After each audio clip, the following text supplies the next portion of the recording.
Student, welcome to my channel Student Tutorial. Today's topic is speciations. Last video में भी हम लोगों ने इस टॉपिक को डिस्कस किया था। पहले तो हम लोगों ने डिस्कस किया था कि स्पीसीज क्या होती है, देन स्पेसिएशन क्या होता है। स्पेसिएशन की बात करें तो कोई भी न्यू ऑर्गेनिज्म या न्यू स्पीसीज, ठीक है, स्पेसिएशन है तो हम स्पीसीज ही यूज़ करेंगे।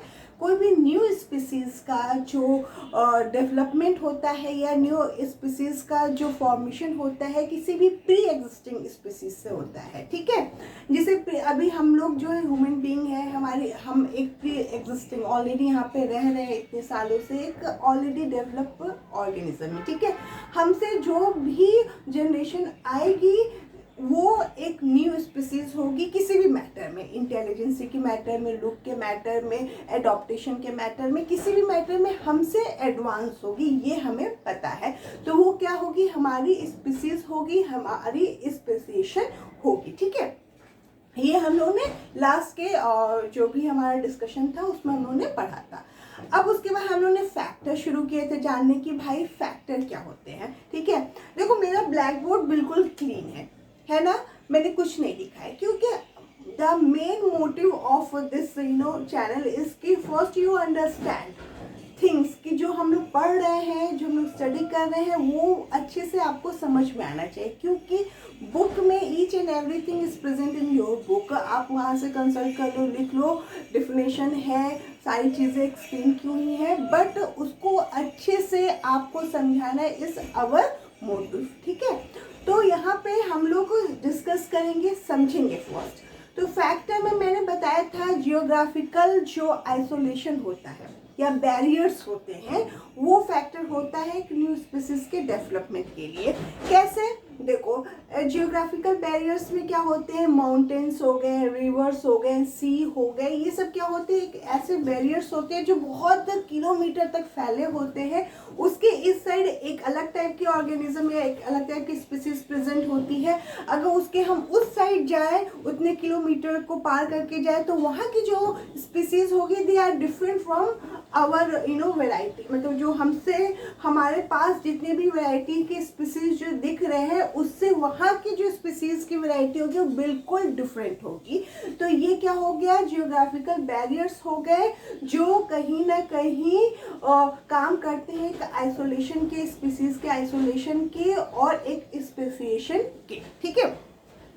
क्योंकि देखो यहाँ का वेदर कुछ अलग है। अगर हम कुछ किलोमीटर दूर जाएं, कुछ 1000 किलोमीटर या 5000 किलोमीटर दूर जाएं और इन बैरियर्स को पार करके जाएं, तो वहाँ की स्पीसीज अलग क्यों होगी, क्योंकि वहाँ का इन्वायरमेंट अलग होगा। वहाँ पे ठंड हो सकती है ज़्यादा हो, वहाँ पे हो सकती है कि गर्मी ज़्यादा हो सकता है कि वहाँ पे ज़्यादा बारिशें होती हों। तो ये सब ऐसे इन्वायरमेंटल फैक्टर हो सकते हैं जिससे उनमें और हमें बहुत ज़्यादा डिफरेंस पाया जाए, ठीक है।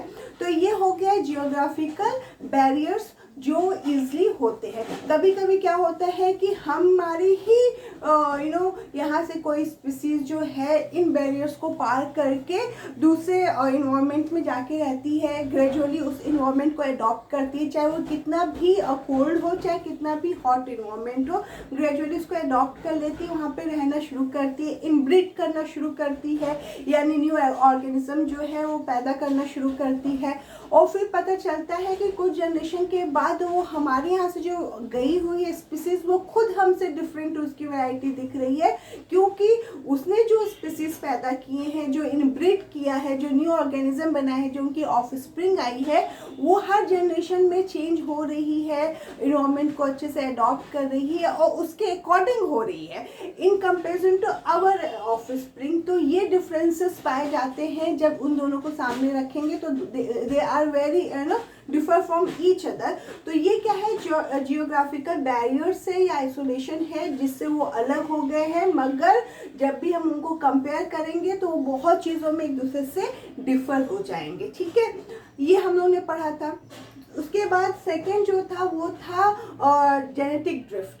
जेनेटिक ड्रिफ्ट में हम लोगों ने एग्जाम्पल लिया था, जो हमारे पहले एग्जाम्पल लिया था, क्योंकि वो एग्जाम्पल ऑलरेडी समझा हुआ था इसलिए मैंने उस एग्जाम्पल से समझाया था कि अगर यहाँ पे जेनेटिक ड्रिफ्ट की बात करें ना, ठीक है, यहाँ पे अगर हमने बोला कि ढेर सारे बीटल्स हैं, ठीक है, और कुछ बीटल्स जो हैं वो ग्रीन है, कुछ जो है येलो, रेड है, ऐसे टाइप के कुछ बीटल्स। मान लो यहाँ पे ब्लैक और मैंने रेड ही ले लिया, ठीक है, ये बीटल्स है। दोनों की इक्वेशन, दोनों की प्रोपोर्शन यहाँ पे इक्वल है।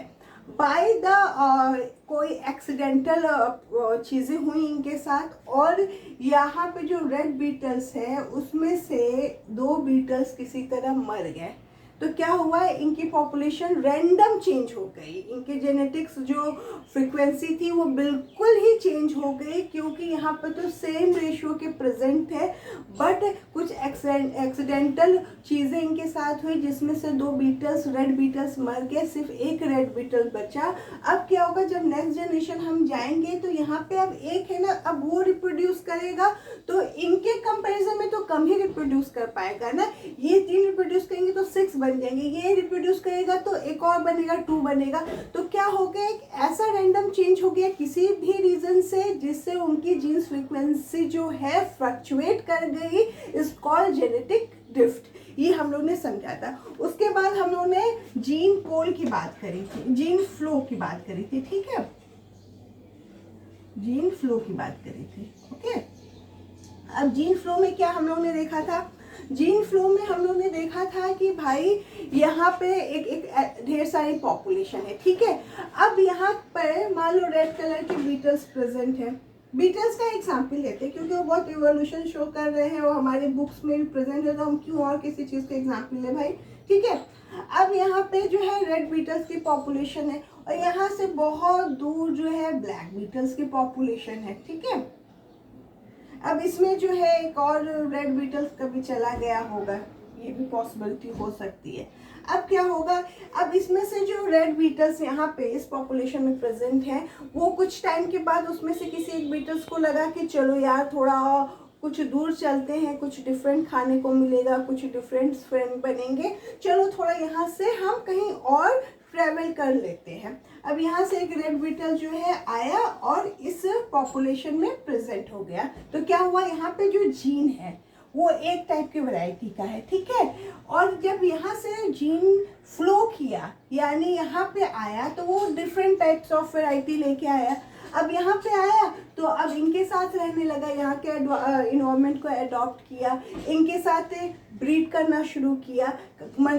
हो सकता है कि वो रेड के साथ ब्रीड करे तो कुछ अपनी जैसी वैरायटी बनाए, या नहीं उससे कुछ अच्छा बनेगा तो वो ब्लैक के साथ इनब्रीड करेगा और वहाँ पे कुछ नई टाइप की वैरायटी बनाएगा जो इस इन्वायरमेंट के लिए परफेक्ट होगी, ठीक है। तो ये क्या हो गया, जीन का फ्लो हो गया, जो एक इन्वायरमेंट से दूसरे इन्वायरमेंट में जाके वहाँ के अकॉर्डिंग ब्रीड करता है और वहाँ पे अपना एक जनरेशन को डेवलप करता है। ये सब चीज़ें हम लोग ने लास्ट की वीडियो में पढ़ी थी, ये क्विक रिवीजन कराया मैंने, ठीक है। अब आज जो है हम इसी को एक्सपेंड करेंगे, क्योंकि फैक्टर्स तो बहुत ढेर सारे हो सकते हैं स्पेसिएशन के। 3 फैक्टर्स हम लोगों ने पढ़ लिया, जियोग्राफिकल बैरियर्स या आइसोलेशन, सेकेंड जो था जेनेटिक ड्रिफ्ट, थर्ड जो है जीन फ्लो। अब जो है बारी आती है नेक्स्ट की। अब नेक्स्ट में हम देखेंगे कि हम और क्या एग्जाम्पल लेते हैं, ठीक है। तो हमने नेक्स्ट में लिया है 4th वन, ठीक है, जीन पूल, ठीक है, ये भी हमारी बुक में दिया हुआ है। जीन पूल भी एक ऐसा फैक्टर है जो स्पेसिएशन को प्रमोट करता है। अब कैसे, देखो अगर हम बात करें अपनी इंडिया की, तो हमारे इंडिया में ढेर सारे टाइप के लोग रहते हैं, ठीक है। यहाँ पे मतलब बहुत ढेर सारी वैरायटी इंसानों की ही दिख जाती है। जैसे आप साउथ में जाओगे तो वहाँ पे बिल्कुल डिफरेंट, नॉर्थ में जाओगे तो वहाँ पे बिल्कुल डिफरेंट।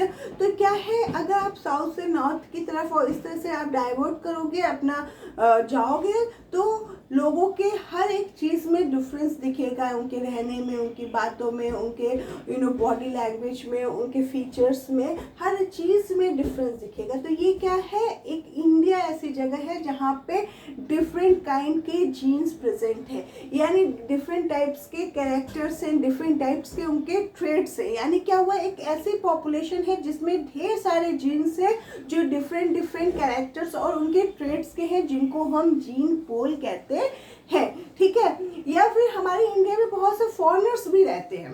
बहुत से फॉरेनर्स भी बाहर के कंट्री से आके यहाँ पे रहते हैं, यहाँ पे यहाँ पे उनको बहुत सी चीज़ें ऐसी पसंद आती है जिससे वो अटैच हो जाते हैं। जैसे यहाँ का ट्रेडिशंस है, यहाँ पे ढेर सारे जो हिस्टोरिकल प्लेसेस हैं उन सबसे बहुत ज़्यादा अटैच हो जाते हैं, या यहाँ पे जो रिलीजियस चीज़ें हैं उनसे भी वो इंस्पायर हो जाते हैं। तो बहुत से फॉरेनर्स जो है बाहर की कंट्री से आके यहाँ पे रहने भी लगते हैं, ठीक है। अब वो यहाँ पे रहने लगे तो वो क्या है, वो बाहर के जीन है, वो बाहर के जीन है, उनके हर कैरेक्टर, उनके हर ट्रेड्स बिल्कुल अलग है हमारे यहाँ से, बट फिर भी वो हमारे जीन पोल में आके रहते हैं और यहाँ पे इनब्रीड करते हैं और यहाँ पे अपनी जनरेशन या उनके ऑफस्प्रिंग्स यहाँ पे जो होते हैं वो फिर आगे आगे बढ़ते जाते हैं। तो क्या होता है, ये एक हमारे ही जीन पोल में डिफरेंट काइंड्स के पर्सनालिटी रहती है, डिफरेंट काइंड्स के कैरेक्टर और उनके जीन रहते हैं, ठीक है। जैसे कि अभी ये एक पॉपुलेशन है, ठीक है, इसमें डिफरेंट काइंड्स के जीन है,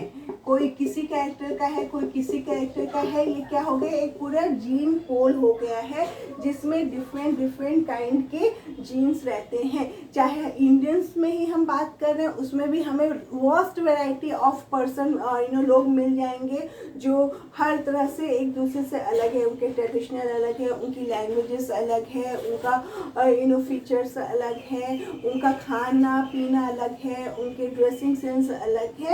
यहीं पे इतनी वैरायटी मिल जाएगी। कुछ अगर बाहर से भी कुछ और डिफरेंट काइंड्स के फॉरेनर्स और उनके डिफरेंट डिफरेंट टाइप्स के नए नए ट्रेड्स आ गए, वो भी इस जीन पूल में इन्वॉल्व हो गए। तो क्या हो गया, ये पूरा ऐसा जीन पूल हो गया जिसमें हर काइंड के आपको जीन्स मिलेंगे। यानी यहाँ पे स्पेसिएशन का ये जो फैक्टर है वो बहुत बड़ा है, जिसमें हर टाइप का आपको इवोल्यूशन ही तो कह सकते हैं ना, कि अब जो फॉरेनर बाहर से आए हैं, अब वो यहाँ पे किसी इंडियन से शादी करे, फिर उनसे जो जनरेशन हो, तो क्या हुआ, वो एक डिफरेंट टाइप के बच्चे होंगे, फिर उनकी जनरेशन आगे जाके वो डिफरेंट टाइप के। तो ये सब क्या हो रहा है, एक डिफरेंट काइंड्स के जीन्स आके इस पॉपुलेशन में ऐड हो रहे हैं, ठीक है। और ऐड होके नए नए स्पीसीज यानी नए नए डिफरेंट टाइप के वैरायटी ऑर्गेनिज्म बनेंगे, जो एक इवोल्यूशन का जो होता है ना, इवोल्यूशन की साइड जाएगा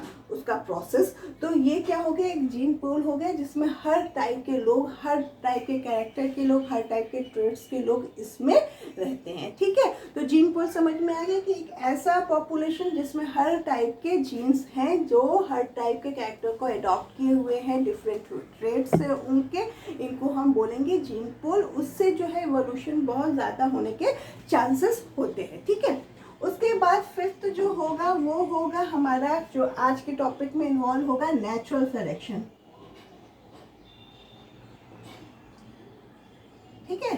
अब नेचुरल सिलेक्शन तो हम लोग भाई पढ़ चुके हैं, इसमें क्या नया है। देखो, नेचुरल सिलेक्शन हमको पता है कि नेचर उन्हीं को सेलेक्ट करती है जो बेस्ट होता है, जो किसी भी किसी भी एंगल से देखा जाए तो वो बेस्ट होगा, उसी को नेचर जो है वो सेलेक्ट करेगी और वही चीज़ आगे नए नए न्यू जनरेशन में जाएगी और वही एक इवोल्यूशन को लाने में मतलब लाने के लिए मानी जाएगी कि भाई ये इसको नेचुरल चीज़ें हैं, इनको सिलेक्शन इनका हुआ है, नेचर ने सेलेक्ट किया है क्योंकि ये बेस्ट है, इस इन्वायरमेंट में वो बेस्ट है। इसका भी एग्जाम्पल हम लोगों ने पढ़ लिया है। अब क्या एग्जाम्पल था, देखो, जब हम लोगों ने बीटल्स की पॉपुलेशन की बात करी थी कि बीटल्स जो हैं वो बुशेस जो होते हैं उसमें बीटल्स, ढेर सारे बीटल्स हैं, ठीक है। ये ग्रीन बुशेस है, ग्रीन बुशेस जो है इसमें जो है इन बुशेस में ढेर सारे बीटल्स जो है वो रेड कलर के प्रेजेंट हैं। ये क्या है, रेड कलर के बुशेस जो है वो प्रेजेंट है, ठीक है। अब क्या हो रहा है कि जो क्रो है वो आ रहे हैं, आराम से इनको पिक करके खा ले रहे हैं, ठीक है। क्या हो रहा है, धीरे धीरे इनकी पॉपुलेशन कम हो रही है। अब इन जो बीटल्स बचे हुए हैं, अब उनके ऊपर इतना प्रेशर बढ़ रहा है क्योंकि भाई हर चीज़ मेंटेन है ना नेचर में, हर चीज़ का जो रेशियो है वो नेचर में मेंटेन है। क्रो तो इसको आराम से खा ले रहे हैं, बट इनके ऊपर प्रेशर हो रहा है रिप्रोडक्शन का कि वो और रिप्रोड्यूस करें और अपनी पॉपुलेशन को मेंटेन करें। अब क्या हो रहा है, इसी बीच ये हो सकता है ऐसा म्यूटेशन इनके अंदर हो जाए कि जो रेड बीटल्स है उसमें ही जो इनब्रीड किए हुए हैं उसी में से एक ऐसी वैरायटी बन जाए जो ग्रीन बीटल्स को डेवलप कर जाए। ठीक है, एक ऐसा म्यूटेशन हो जाए उनकी जीन्स में, उनके डीएनए की कॉपी में ऐसा एरर आ जाए जिससे जो रेड बीटल्स है उन्हीं के इनब्रीड करने से एक नई वैरायटी पैदा हो जाए जो क्या हो, ग्रीन हो।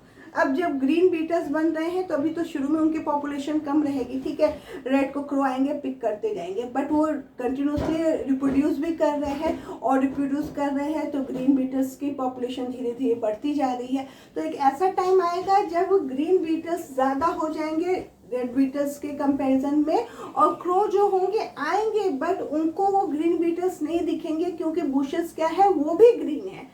ग्रीन होने की वजह से उनको ग्रीन बीटल्स नहीं दिखेंगे और क्या हो गया, अब वो ग्रीन बीटल्स उन क्रो की वजह से मतलब ग्रीन दिखने की वजह से क्रो से बच गए और उनकी पॉपुलेशन धीरे धीरे बढ़ती गई। तो क्या हुआ, यहाँ पर नेचर ने ग्रीन बीटल्स को सेलेक्ट किया in comparison to red bushes, क्योंकि रेड बुशेस को ईजिली जो है क्रो खा ले रहा था। ग्रीन बुशेस को वो देख नहीं पा रहा था, ग्रीन बीटल्स को वो देख नहीं पा रहा था क्योंकि वो ग्रीन बुशेस यानी ग्रीन लीफ में कहीं ना कहीं दिख ही नहीं पा रही थी ग्रीन होने की वजह से, और वो बच जा रही थी। तो यहाँ पे नेचर ने किसको सेलेक्ट किया है, ग्रीन बीटल्स को सेलेक्ट किया है, क्योंकि ग्रीन बीटल्स जो है इनसे बेस्ट है, क्योंकि वो अपने आप को सेव कर पा रही हैं। उन्होंने अपने अंदर ऐसे चेंजेस लाए जिससे वो अपने आप को क्रो से बचा पा रही हैं। तो यहाँ पे नेचर ने किसको सेलेक्ट कर लिया है, ग्रीन बीटल्स को सेलेक्ट कर लिया कि you are the best beetle, क्योंकि तुम बच जा रहे हो।